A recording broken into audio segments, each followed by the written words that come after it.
Okay, we're live. Good morning, good evening, good afternoon, wherever in the world you are. Today is Thursday. It's 10 a.m. on the eastern seaboard of the United States, and we have a very special guest. In fact, we have two guests. We have none other than Harley Schlanger, who needs no introduction, and we have a very, very, very special guest whom I'm absolutely humbled to have on. And if you were listening to the morning show, I kind of told you guys about it.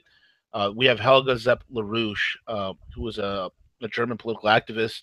Many have called her the mother of the Silk Road. She's the wife of none other than the famous Lyndon LaRouche, and they are the creators and the founders of the LaRouche Pack, as well as the Schiller Institute.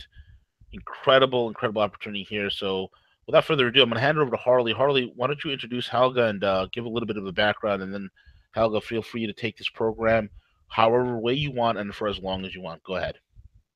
Okay, thank you, V. Well, Helga is probably most well known for the founding of the Schiller Institute in 1984. And since that time, the Schiller Institute has played an increasingly important role in shaping events in world history. And I think rather than saying anything more about it, we'll just let her tell you what she's up to and what her view is of the strategic situation, because you'll get a much better sense hearing from her than you will from any introduction from me. So, Helga, why don't you start and just give us a sense of where you think things stand right now in the world? Well, they are for sure interesting. What I would like to start with is something which I think is the most important, and which is unfortunately not so much known in the United States and in Western Europe. And that is the fact that there is already a completely new model of economics, of international relations among nations, and a completely different paradigm, which I think if people would know about it more, they would have much more hope for the future. What I'm talking about is the fact that there is right now a new Silk Road dynamic. The old Silk Road, which was, connecting cultures and nations about 2,000 years ago, and which exchanged not only goods but especially technologies, cultures, and ideas, laid the foundation for economic well-being of all the participating nations. This was during the Han Dynasty. Now, in the recent period, exactly 4 years ago, President Xi Jinping revived that policy and he called it the new Silk Road. And in these 4 years, this policy has taken off like a rocket. It is already now the largest infrastructure program in history. People are saying it's maybe 12 times or even 20 times as big as the Marshall Plan was in the post-war period for the Wow. reconstruction of Europe. And it involves the collaboration of more than 70 countries. And to put it in a nutshell, China, who I had the fortune to visit already in 1971 for the first time in the middle of the Cultural Revolution, especially in the last 30 years, has made a gigantic economic development whereby they lifted 700 million people out of poverty. And the Chinese economic miracle is the most impressive economic miracle in history ever, even bigger than the German economic miracle in the post-war period. Right. And China is simply offering that model to all participating countries through infrastructure connection among the different countries, and it is just taking off. So I think if Americans who are right now in a real hardship with all these hurricanes and destruction in Texas and in Florida and Puerto Rico, if people would just know about the potential of that program, they would have a completely different hope for the future. So I would like to talk more about it if you want me to do that. Yes, please. Well, I mean, first of all, the new Silk Road policy is based on a win-win cooperation. Now, most people in the West cannot imagine that any government would be devoted to the common good and also have an interest in the common good of the other nation. Because, in the last 50 years or so, I would say, since the assassination of John F. Kennedy, all foreign policy was always based on geopolitics. Somehow that you have to defend your interest against another nation, and you have, in the Bush and Obama period, you could have interventionist wars to change regime. So all of this, people have a wrong idea what policy can be. But I'm telling you, as a person who has been involved with China for more than 40 years now, that I really have come to the conclusion that China has offered a new model of a win-win cooperation where naturally China is pursuing its own interest, but it is also at the same time making sure the other country is fulfilling its own interest. And that is simply a completely different model of cooperation. So you have the win-win cooperation for infrastructure development.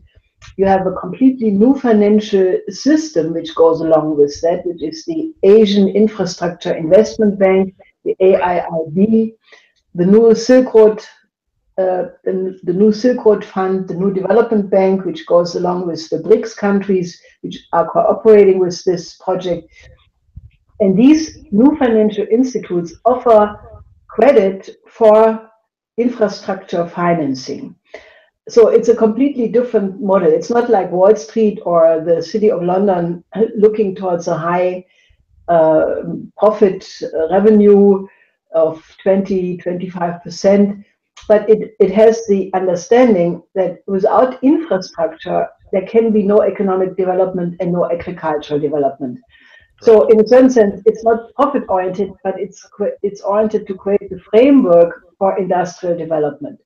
So you have infrastructure, a new financial system, but you also have a new model of foreign policy based on the absolute respect for the sovereignty of the other country, based for the respect of the different social system of the other nation. And in that sense, it may sound funny to American ears, but when President Trump talks about the American system and the Chinese model, they have much more in common than you would ever think if you just read the New York Times.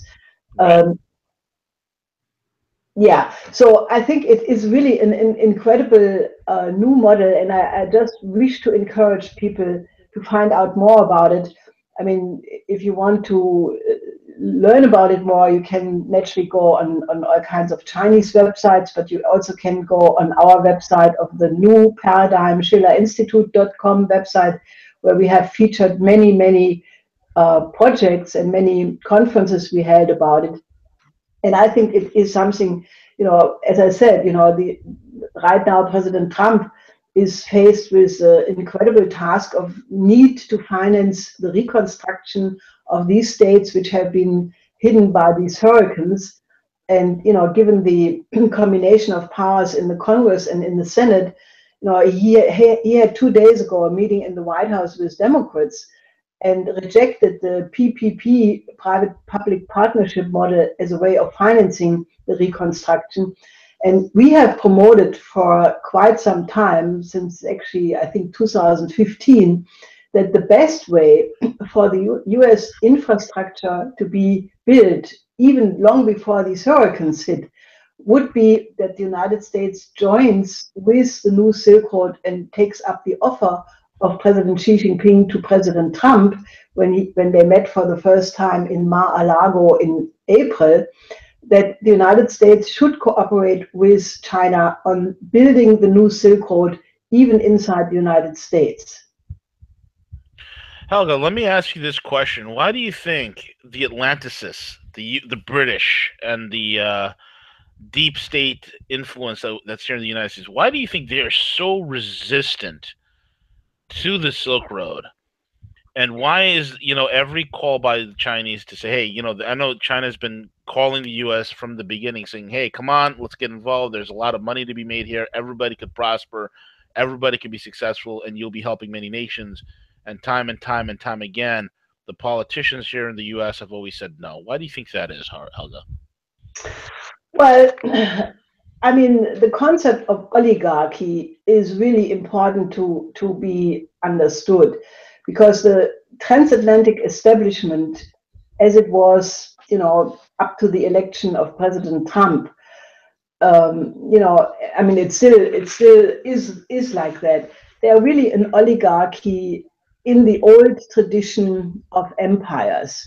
The idea that you have a small elite which has all the privileges, and they form sort of a club, and they have rules, and these rules must be followed, by those people who want to be members of the club.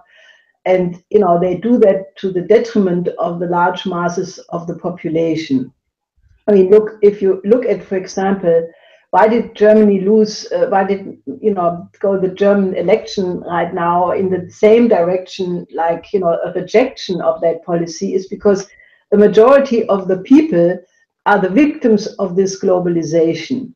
So what these people, these Atlanticists or neocons or neoliberals, however you want to call them, what they look at, they see an emerging paradigm which is in the benefit of the common good.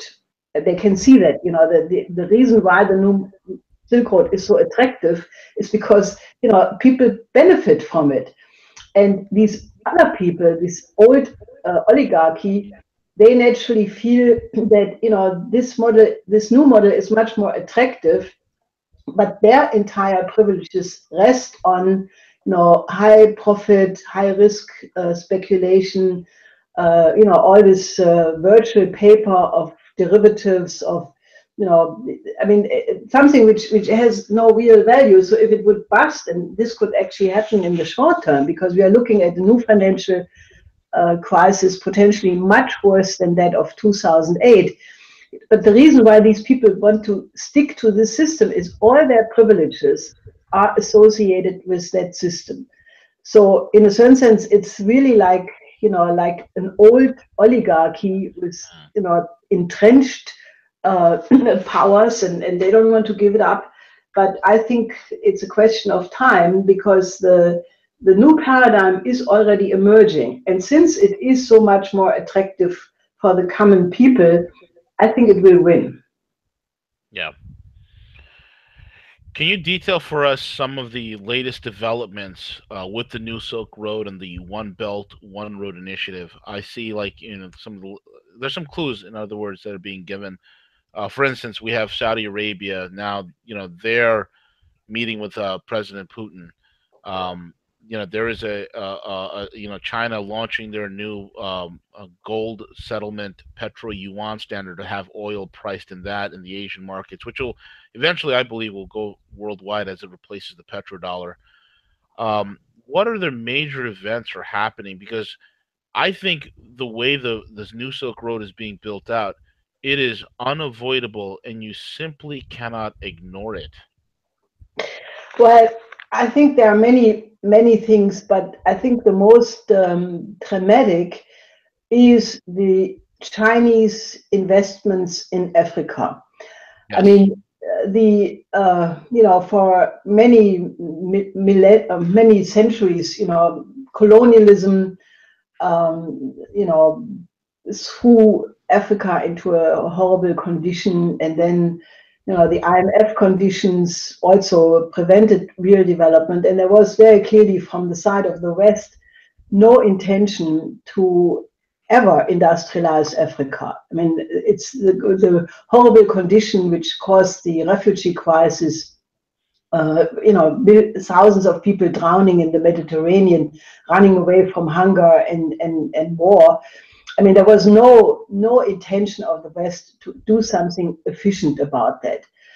And with the new Silk Road development, China has simply invested that kind of development approach to Africa. They have built a railroad between Djibouti and Addis Abeba, 750 kilometer, which is already functioning. They're in the process of building other railroads from Kenya, from Mozambique, all the way to Rwanda. And they have built many hydropower dams, industrial parks, agricultural development projects. And most recently, the Chinese government and the Italian government have agreed to do a feasibility study for what will become the largest infrastructure project in history ever, the Transaqua project. I mean, this is something we have been supporting for decades. Ever, we found out about it. This is the idea developed by some Italian engineers to bring some of the surplus water of the Congo tributaries down by, these tributaries are in 500-meter height, and you can build a canal system which then brings the water down through 12 countries to Lake Chad, which is basically dried out to about 10% of its previous volume. And that way you would develop an internal shipping system for 12 countries. You would develop hydropower, water for irrigation, and it would completely change the character of Africa. So this is now in earnest on the agenda. And I have talked in the recent period to many Africans who have for the first time expressed a complete cultural optimism that they can overcome hunger and poverty in the short term, a perspective of hope, which the African continent never had before. Right. And that has changed the self-confidence. So, African leaders now do not any longer want to listen to the sermons and advices from the European Union, for example, about good governance, when these Europeans didn't offer anything. But they now say we want to be treated as equal partners. We want to have direct investments. And China has offered to all the countries that they should join hands, because obviously, if you want to industrialize the African continent, the opportunities are enormous. And there are some economists who agree with us that, when China was the absolute incredible economic miracle of the present, then Africa will be an even more gigantic development miracle, following that. So I think it has completely changed the world. And I think I'm very optimistic, that this will become the way how we will reshape all the relations among nations, and we will overcome geopolitics. I think this is the most important. If all nations cooperate in a win-win way, you do not need geopolitics anymore. Geopolitics has caused 2 world wars in the last century, and obviously, with thermonuclear weapons, we cannot afford to have war as a means of conflict resolution. And I think with the new Silk Road, that option is on the table. And, as dangerous as the North Korea situation is right now, Right. I think but for the good relation between Xi Jinping and President Trump, this conflict may have gotten out of control already. But fortunately, they telephone a lot, and so far they could avoid a complete disaster, even though it obviously remains extremely dangerous. Right. I agree with you.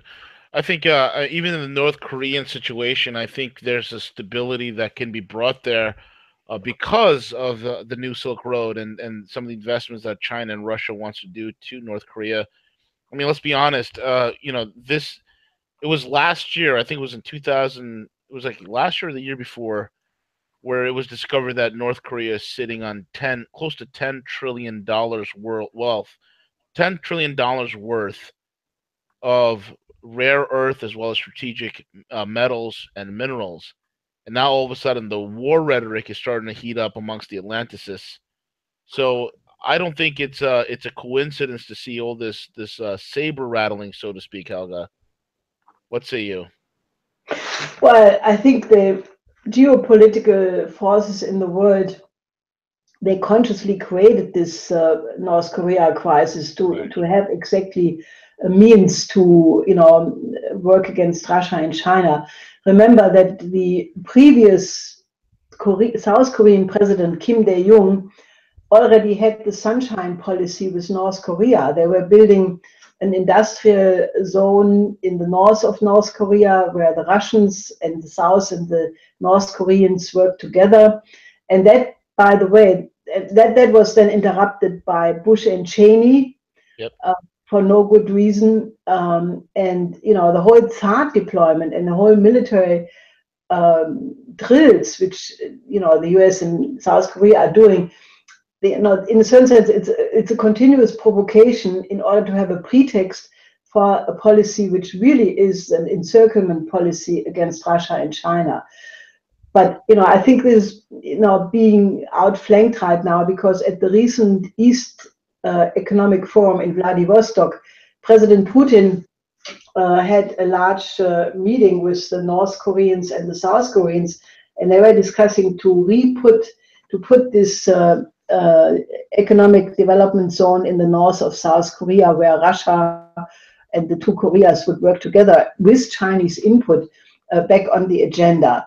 And as you say, the new Silk Road is really a prescription for peace everywhere where you apply it.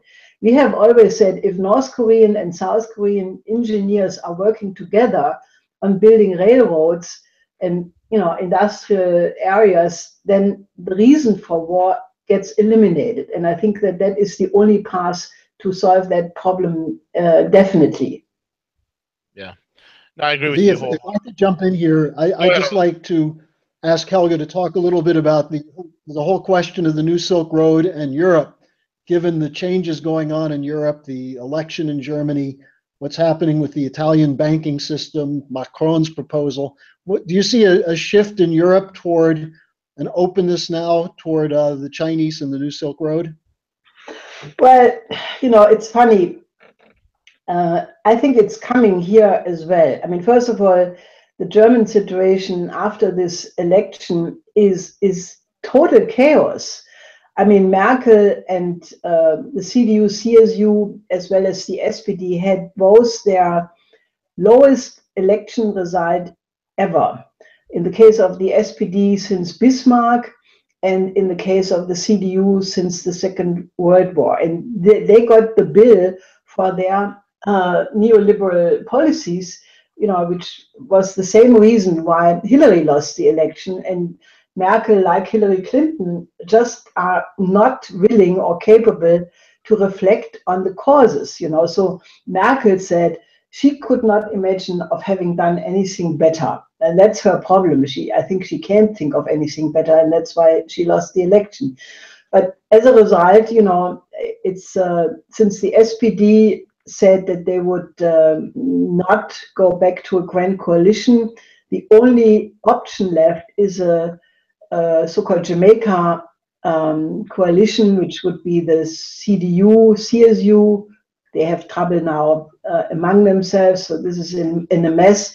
And the Liberals and the Greenies, Jamaica, because of the flag colors of the flag of Jamaica.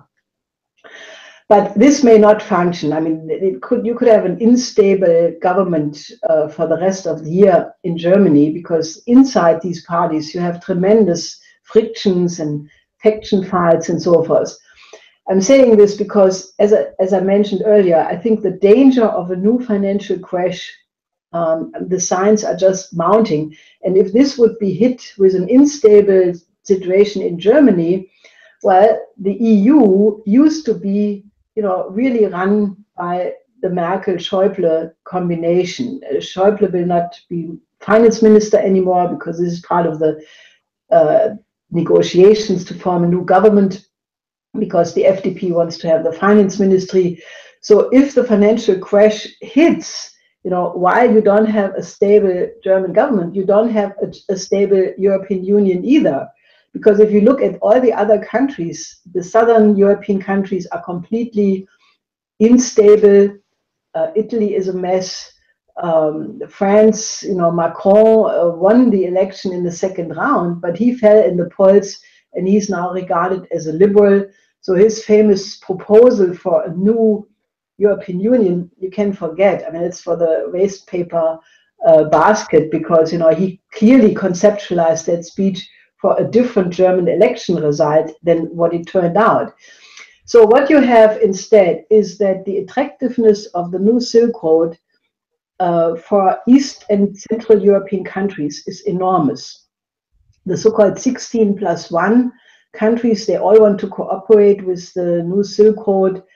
The Balkan countries want to cooperate. Greece, Serbia, the other, Hungary and even Poland, they're all on the bandwagon. The same goes for Italy, where Italy is, together with Greece, most hit by the refugee crisis. And between the Italian and the Chinese government are many discussions and agreements that they have to cooperate in developing Africa as the only way how you can, overcome the refugee catastrophe. Even Rajoy, who used to be, I don't know how to characterize it, but even he is now fully on board. He wants Spain to be a hub for the new Silk Road. Not only that it should be the western end of the Eurasian new Silk Road, but he wants to have Spain to be the hub to the connection to Latin America. The same goes for Portugal, where they want to become the hub, not only for Latin America, but also for the Portuguese-speaking countries in Africa. Then Switzerland is all new Silk Road. Austria is absolutely for it. So I have said for a very long time, that we have to surround Germany with Silk Road developments. And as a matter of fact, you have right now, the German government was still on the same line like the European Union, which was hysterically against the new Silk Road. I mean, the EU tries to block some of the projects being built by China by saying we have to insist on the rules, we set the standards. But these countries, they don't want to listen to the European Union when they can have a fast train built from China. So the EU is clearly on a losing end in this. And I think that right now, the spirit of the new Silk Road is slowly but steadily coming into Germany. You have right now literally dozens of conferences on a local level in Munich, in Stuttgart, in Cologne, in Koblenz, just all over, chambers of commerce, industrial associations, and they all have their Silk Road events because they realize that for the industry, this is the future. So I don't think that this can be stopped. It's just a question, can we be quick enough before chaos strikes? If you have a new financial crash without that you have some alternative in place, it could end up in chaos. And there I see the biggest danger. That's excellent to know. What else is the developments? I mean, we talked about Europe. What's going on in terms of, we talked about Africa. Are there any inroads that China is making to the Western Hemisphere, let's say in South America, maybe Canada or anything like that? Well, I think there are several countries in Ibero-America who are absolutely catching on. One is Peru, Brazil, Bolivia, Chile, Ecuador. There is now very earnestly the project of the bi-oceanic railway on the agenda to be built from Brazil to Peru, and another line through Bolivia. This is very important because, like Africa, before this Chinese investment started, if you would look at the map of Latin America or Africa, you had absolutely no infrastructure connecting the coasts or connecting the interior of the continent. Right. And now with this bi-oceanic railway, you have for the very first time something which was first even considered by Alexander von Humboldt. And naturally, it was promoted by my husband, Linda LaRouche, when he worked with President Lopez Portillo of Mexico on Operation Juarez, which was his proposal in 1982 to have a Latin American infrastructure integration. So now all these things we have been campaigning for are step by step coming true. So I feel very vindicated also for the life work of my husband. Yeah, absolutely, absolutely. Harley, do you have any questions for Helga? Well, I would just like to get her thoughts then on the Trump administration, where we see the prospect of a Trump Xi Jinping meeting in November. Things have to happen pretty quickly. What do you think, Helga? Any possibility that we can see some change? I mean, you mentioned earlier that Trump seemed to indicate in a meeting with Democrats that infrastructure has to be government funded rather than private partnerships. So, what do you think?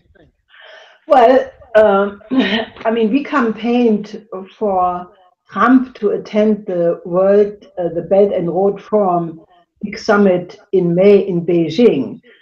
And this was a very big summit with 29 world leaders addressing it, Xi Jinping, Putin, and others. And we had made a big campaign that Trump should go. You know, that should be the occasion for the United States and China to, you know, reach out and work together on this. While this did not quite succeed, but I think we may have had an influence that, you know, there was a very important representative sent, Pottinger, who attended the Belt and Road Forum. And, you know, there have been many events since, you know, between Chinese and Americans in New York and others. And I think there is a steady process of integration and dialogue in four different categories: economics, security, people-to-people exchanges. So all of this is going on. That if President Trump goes to China in November, as it is now being prepared also by Secretary of State Tillerson, and also Ross Wilbur was just in China, I think this is the potential to really upgrade. And I cannot imagine that Trump would go, you know, and not come back with a really, not just something on North Korea and trade, but a vision. You know, I think President Trump has surprised both his supporters and his opponents again and again, that despite all of these attacks on him, he has not given up, and he has come out again and again with, you know, principled policies. So I think, you know, the fact that he in the past had mentioned the American system, the policies of Alexander Hamilton, Kerry, Lincoln, he has mentioned Glass-Steagall. All of these things are still on the agenda, and, you know, if now he would join hands with the new Silk Road development. I mean, I have written an article which was distributed at the Belt and Road Forum, where I basically said the Chinese have 1.4 trillion foreign reserve in terms of US treasuries. Now, if they just sit on this paper, it doesn't mean anything for them. But if they would invest this money through an infrastructure bank, or even better, through a national bank, in infrastructure in the United States, Chinese firms, China Invest Corporation, for example, they have said that the infrastructure requirement of the United States is not 1 trillion, as Trump said, but actually 8 trillion. And, you know, such Chinese investment could go a very long way to help the financing of this and kickstart such a program. I mean, I have the idea that if the United States would do what China is doing in terms of fast trains, China has built already until the end of last year more than 20,000 kilometers of fast train. And they are now building a fast train which will go more than 400 kilometers per hour. That's about 330 miles, I would think, an hour. And these fast train systems in China are really good. They're smooth, quiet, you know, and they're planning now to connect every large city in China until 2020. I mean, that's an enormous perspective. And I think the United States needs urgently a fast train system. I mean, the infrastructure in the United States really needs modernization. And why not go really for a big program right in the beginning, connect all the big cities through fast trains, build a couple of new cities. I mean, you have the East and the West Coast, which are pretty developed, but all the states in between, they could easily take a couple of new modern cities, science cities, research cities. And, you know, I think it would inject in the American population a complete sense of optimism and having, again, a future vision, you know, which is right now very difficult because of, you know, the heritage from the last two administrations. So I think that this visit could really become a breakthrough. And obviously, you know, our organization, LaRouche PAC in the United States, we are fully mobilizing to get exactly that on the agenda. And, you know, I would like our listeners, you know, to really help. You know, if you want to do something good for the United States, well, then, I mean, Trump said again recently that he likes the Chinese, that, you know, he likes Xi Jinping. And, you know, that is clearly, you know, something people should start thinking. Why is Trump saying that? And I fully agree. The Chinese model right now is something really, you know, to study. And I think, you know, the world can only profit if the two nations, United States and China, find a way to cooperate on these things. I think this is absolutely war decisive for history at this moment. Absolutely, I agree with that. Yeah, I mean, you know, for the world powers like the United States and China and even Russia to cooperate and communicate and to help build a better world is something that will be so remarkable. I think remarkable, and I think it will usher in a new era of peace, the such as which the world has never seen. And that is, I guess, that is a nightmare to some of these cabal Atlanticists, some of these individuals that you see up in you know, the halls of power in the city of London, in Wall Street, as well as Washington D.C. Helga. Yes, I think it's a nightmare for the evil people, but it's a dream for mankind. Yeah. One of the things I'd like to propose is that Helga's going to begin doing a weekly briefing in the United States, and we can get a link to you at Rogue Money that you could put up so people could get regular updates from her. Absolutely, absolutely. We could definitely do that, and we'll definitely get that done. We'll have CJ and I will look into it. We'll get that set up, and whenever you guys have that link, we'll do it right through Rogue Money, and we could blast it out through all our networks and put it out through all our distribution as well. Absolutely. Thank you so much for allowing us to do that. Helga, your closing comments. Anything else you'd want to say, and how can people follow you and your work? Well, I think people should just, you know, have the idea that we are at a turning point in history. I mean, most people don't think in terms of the long arcs of history. They think about, you know, events and news and breaking developments. But, you know, because of my relationship and marriage with my husband, I have started to think in terms of long arcs of history. And, you know, you can actually see that we are right now at a turning point. I always say, you know, the way to imagine the new paradigm which is emerging is that it is as different to what has been up to now as the Middle Ages were in respect to the modern times. What separated these two was the Italian Renaissance, and with that emerged a completely different idea of the individual, of science, of the state.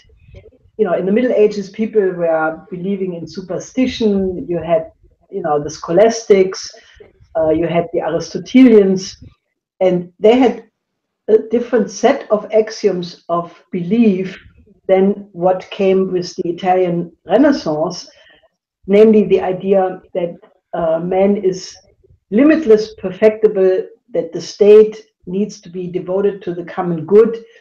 And, you know, that there were many ideas which are now too long to go into, but, you know, it led to completely different axioms of thinking. And all what we enjoy today in terms of science, technology, culture came really from that shift, especially classical music, classical poetry, all of these things. And that's the kind of change we are experiencing right now, where what we used to associate with globalization, with Wall Street, with profit for few, poverty for many. All of this will go, and we enter a new paradigm where, as President Xi Jinping always says, we are entering a community for a shared future of mankind, where the idea that we are one humanity, that idea comes first, and that we will define the future. How do we want to be in 100 years from now, or even 1,000 years from now? Do we still want to have wars? Do we still want to kill each other? Obviously not. We want to concentrate on the common aims of mankind, on thermonuclear fusion, research and commercial application. I mean, if we reach that, we will have energy security. We will have raw material security. We will have space travel. We are only scratching on what space is like. So the recent Hubble findings of the Hubble telescope, they now know that we have 2 trillion galaxies. Now, that blows my mind. I cannot imagine 2 trillion galaxies, but that is out there, and we know absolutely only a tiny detail about it. So I think if we concentrate on the joint tasks of the future, people will start to grow up. I mean, for me, it's mankind growing up, and that is very exciting. So I want people to be optimistic and be part of our movement, because we are shaping the future in the best possible way by thinking this way. Right. Absolutely. Absolutely. With that being said, Helga LaRouche, thank you so much for being on. And Harley, thank you so much for being on as well. And thank you for setting up this interview. I want to thank the both of you. And we're looking forward to having Helga's weekly address in the United States broadcast through our channels as well. And thank you both for being on. With that being said, guys, take it away, CJ. Thank you.